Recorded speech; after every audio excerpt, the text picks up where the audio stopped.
All right, Jackson's going to come on stage and we're going to take 10, 15 minutes of questions. First question, probably, and this person said probably a little bit early to ask this kind of question, but now that they're continuing to dominate, is this OKC defense one of the best ever? And if they win the title, will they be one of the best teams ever?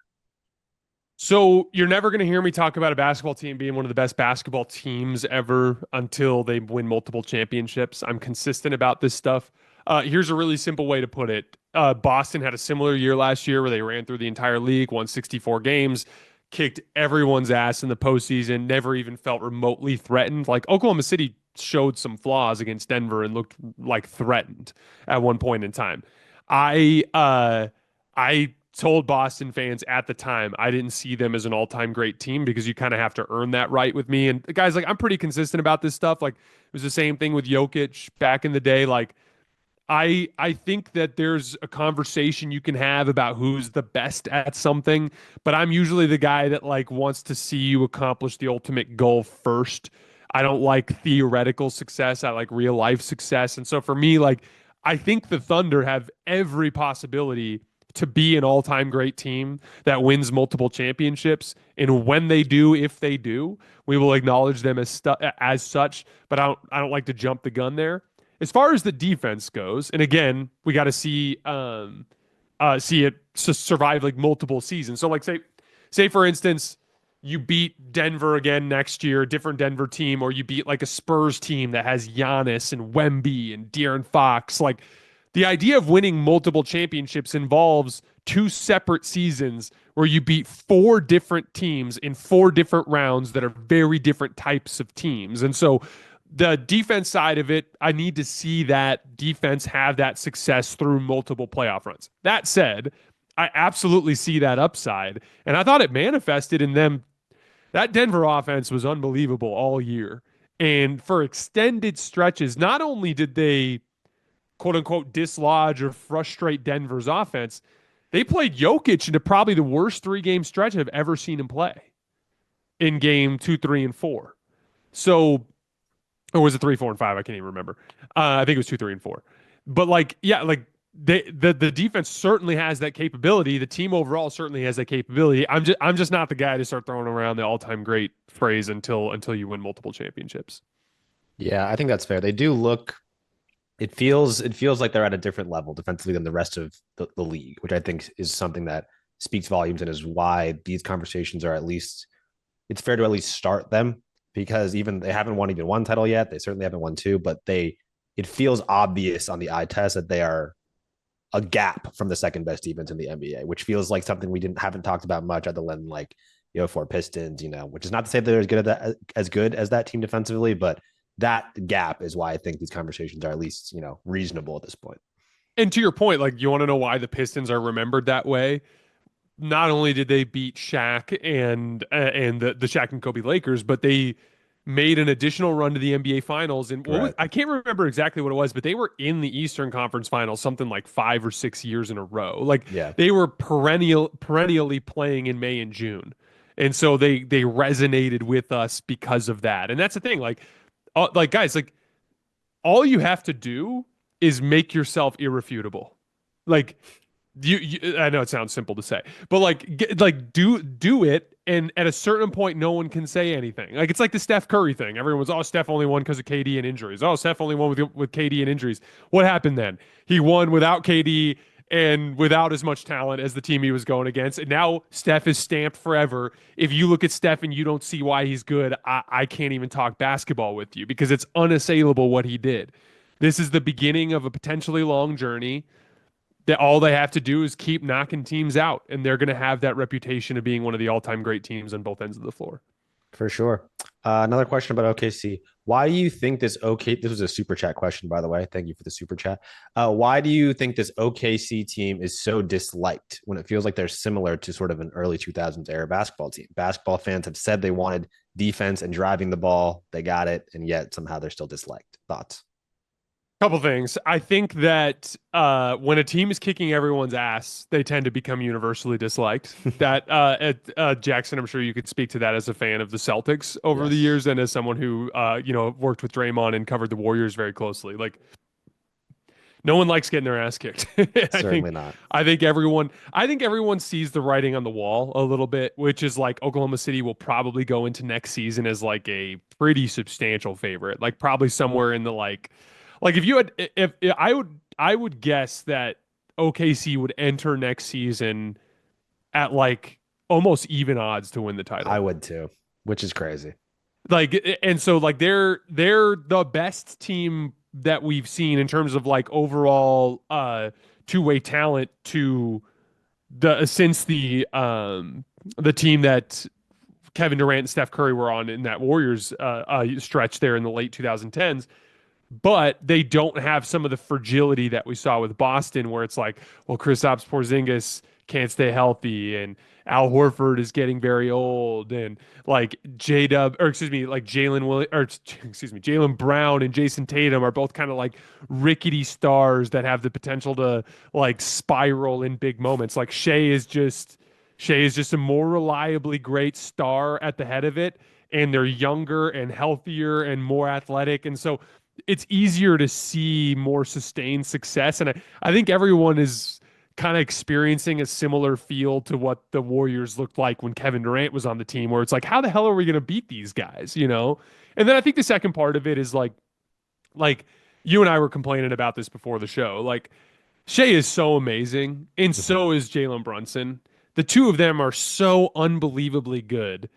And like I like for some reason, when I see Shea go down in a pivotal third quarter run and unleash the low gather on Nikhil Alexander Walker and just drive through his chest and then throw up a left-handed floater that like literally no basketball player would ever take under any circumstances unless they were expressly looking for a foul.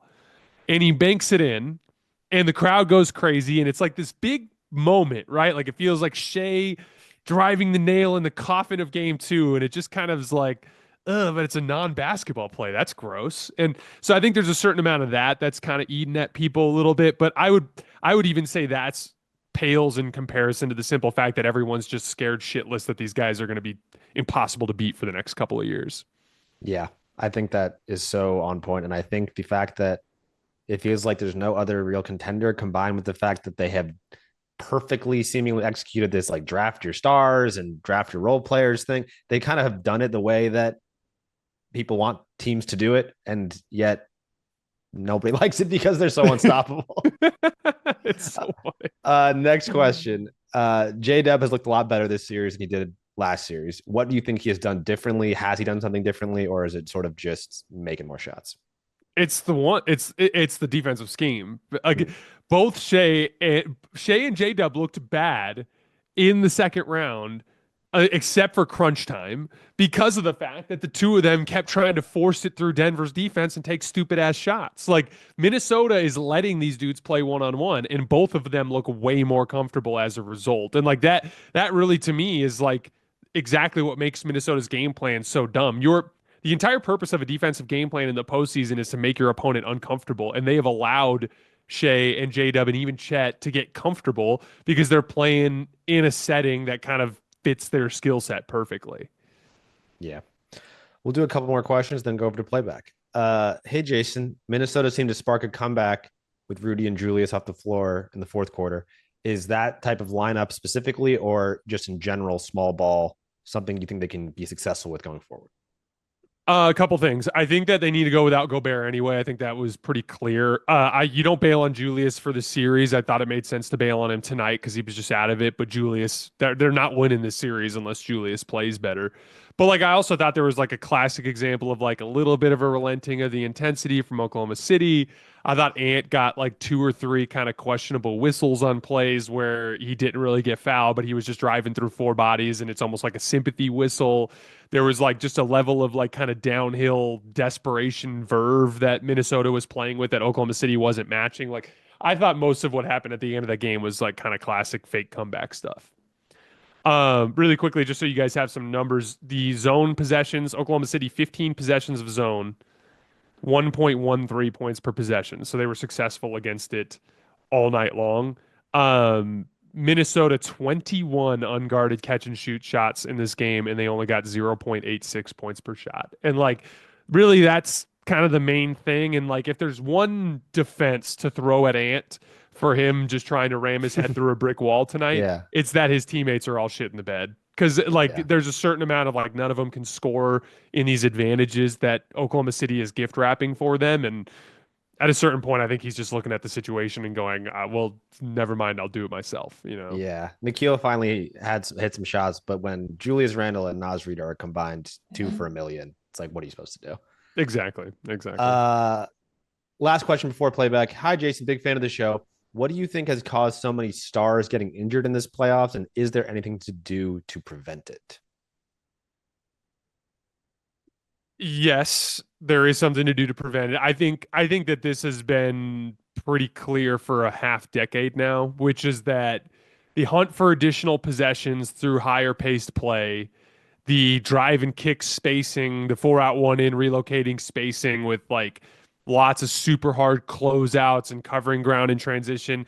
There's no doubt that the style of play is infinitely harder on the lower body than what the 80s and 90s looked like, or even the 2000s, right? And so I think that the NBA has a problem that they have to look to address, which is that in multiple consecutive postseasons now, we're not just seeing like a couple stars get hurt. Like it's happening to three, four, five guys in every single postseason run. Torn Achilles, torn ACLs, foot injuries. Like there's just a clear sign that the modern NBA game is more taxing on the body than it used to be. I think that there's a very simple solution, which is to shorten the season. You cut it down to 66 games. You play at most 3 times a week. Every team has a guaranteed 2 day off stretch every single week. You space out the games in a way that one benefits you financially in the form of stars participating more frequently and higher urgency, because if you shrink the season by 20%, you increase the value of each regular season win by 20%, right? That's just a theoretical, just 20% increase in urgency every single night. And then I think you give the body a chance to recover from what is a grueling game. And then I would do it in the postseason as well. Like there's just so many games, it's so easy to protract it. There's no reason at all why you can't play every third night in the postseason, especially if you shorten the season. You could start playing in October, play 66 games, never have a back to back, have that bit of time off, and then you could be in a situation in the postseason where guys aren't being forced to play every other night and traveling from city to city. I think the NBA's got to have a real honest conversation with themselves about whether or not the money is worth the wear and tear they're putting on these guys' bodies, because I think the modern game is just too much for them.